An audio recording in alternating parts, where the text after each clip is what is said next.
I told my client to sell his HDB flat, and today his flat has appreciated by more than $100,000.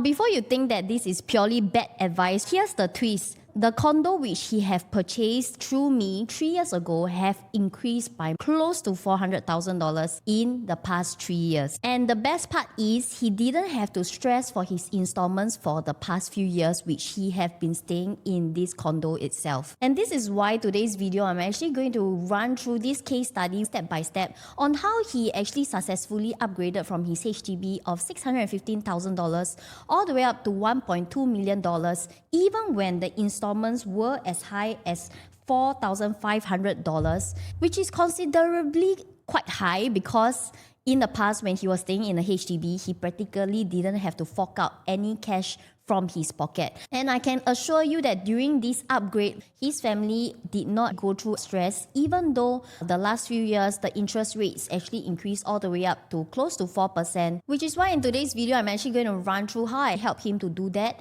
Basically, by answering these three main questions, that is naturally what will go through any HDB upgrader, just like you who is watching the video right now. That is, what if your HDB prices actually still go up? How do you actually handle an installment that is too high?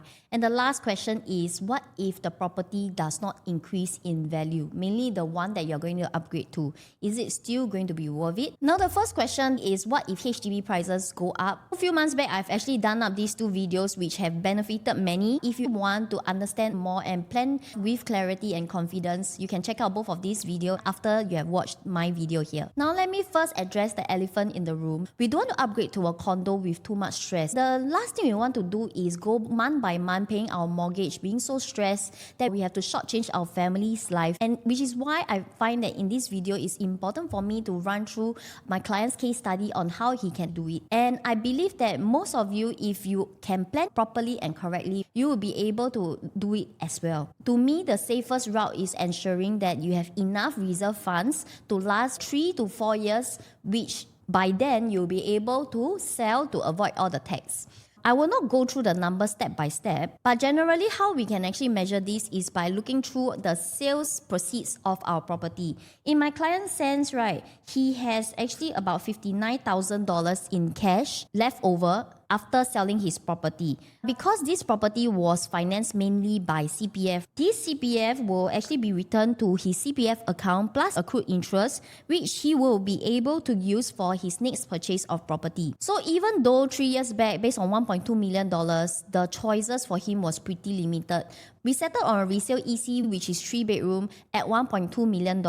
So after purchasing his property, he has $125,000 left thereabout as surplus to actually supplement his monthly mortgage. I've done a quick calculation here, and this is something that you can follow if you want to plan it by yourself in this manner. Based on 3 years back, his loan amount was full, and his loan tenure was about 24 years, which works out to be about $4,500 based on the interest rates back then. He and his wife both actually has a CPF contribution of about $2,000. And after deducting the CPF contribution, he has to top up about $2,500. Because he has the surplus from his CPF, he does not have to pay this $2,500 through cash if he does not want. And this amount will still be enough to supplement his monthly mortgage without any stress. Why do we actually want to have reserve funds? Is because it is important for us to factor in rainy days, such as the time when maybe within these 3 years, market uncertainties, he decides he does not work. I also feel that it's very important that if anything happens, my client still has a roof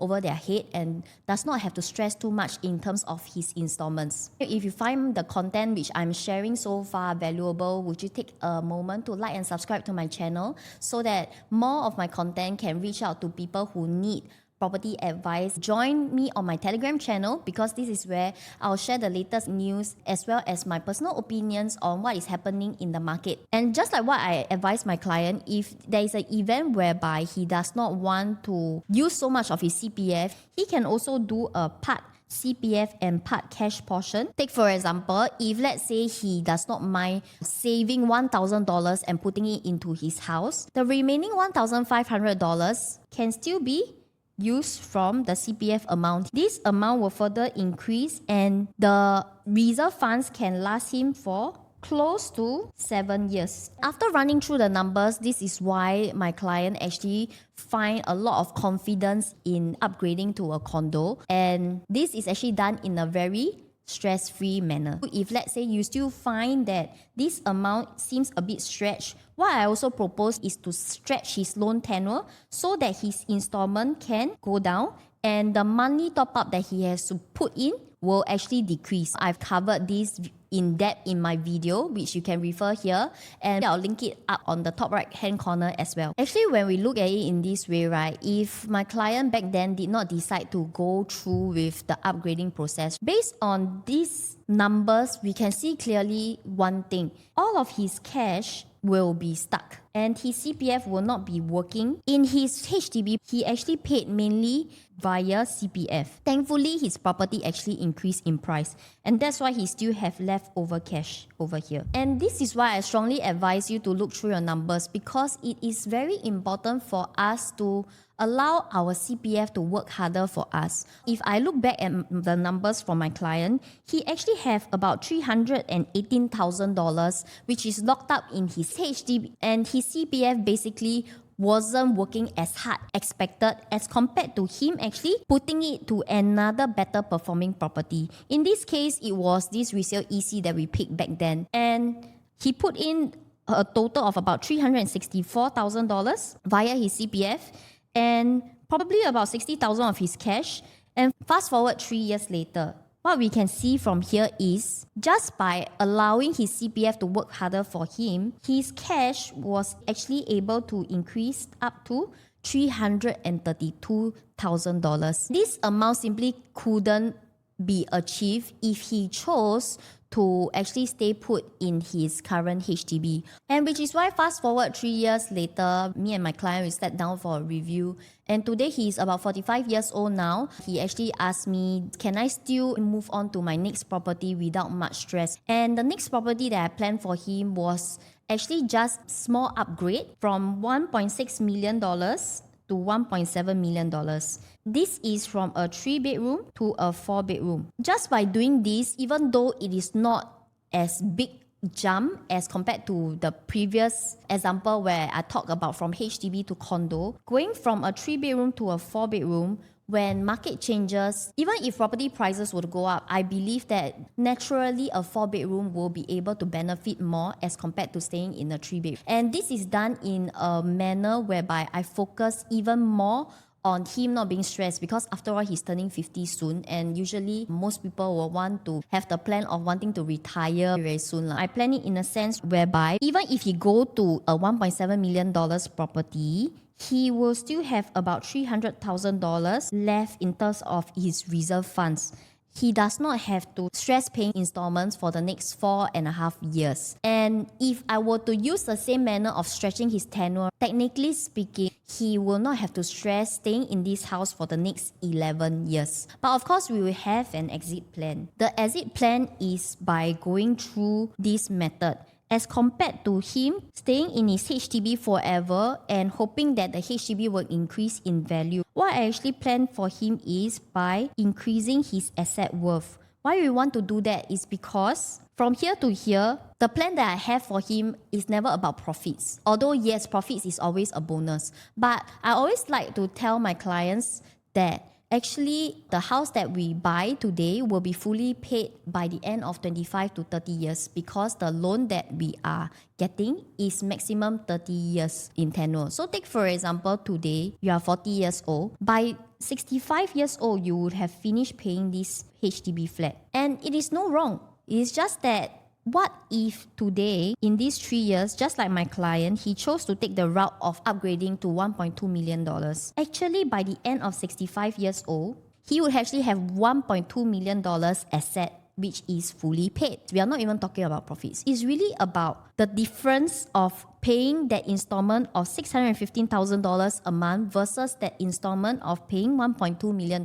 Even though the installments are higher, but every month that we are paying this, it slowly actually helps us to fully pay this $1.2 million. And to be honest, I don't think I will be able to save $1.2 million when I hit 65 years old. And the most easiest and safest way is by doing it through assets. And of course, based on my client, his asset actually increased by $1.6 million. That is why for every client of mine, I actually plan it in a way whereby it is important for us to look at not only the monthly installments, but the game plan. Even if the property I'm buying today does not appreciate, are we in a better position as compared to where we are at point A? Why we also want to do that? It is also because he always has a plan to move back to HDB. And to be honest, when I look at the HDB prices now, it is scary. For example, any HDB that is MOP between 2022 to 2024 that is located in heartland areas are very expensive. For example, I look at this 4-room flat. It is close to $900,000. This is not the only one. We also have Condo area which has hit $700 plus to $800,000. And a lot of 5-room flats now are close to $900 to $1 million already. Needless to say, in the central area, the prices here have gone crazy. Even a 4-room flat here is crossing $1.1 million. Why I want to share with you this? Because 20 years down the road, these HDBs that are newly MOP will not be new anymore. And can you imagine that these will be the future prices of the HDBs in 30 years time? Then it really goes back to, if let's say today we are staying in a HDB here, which already is about 20 to 30 years old, the HDB that we are going to stay in might not be as desirable. However, if today we actually plan to increase our asset worth, just like my client, at $1.6 million when he turned 55 years old, is he still able to downsize to a HDB of about $700, even at $800,000? He still have $800,000 left in his pocket for his retirement in the future. And that is actually the real importance of why we want to upgrade. Upgrading is never about luxury. Upgrading is never about status, because who actually needs it if every month we have a very stressful installment? But however, why is it important for us to upgrade? It's not actually about this asset worth. It's about what happens during the time where we will want to retire in the future. The key takeaway here is it's never about timing the market, whether HDB prices is at all-time high or condo prices is at all-time high. It's not about timing the market perfectly. It's really about structuring your finances right so that you can upgrade safely and let property growth work for you. And in many cases, if you are aged between 38 all the way up to 50 years old, chances are you have a very significant sum of money inside your CPF OA.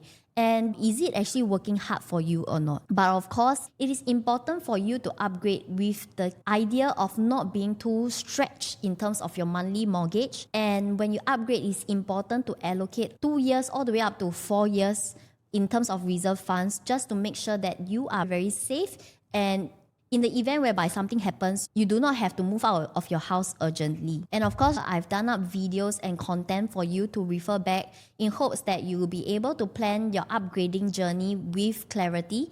If you still find this process complicated and you still want professional advice, contact me via my contact number here. Otherwise, I'll see you in my next video.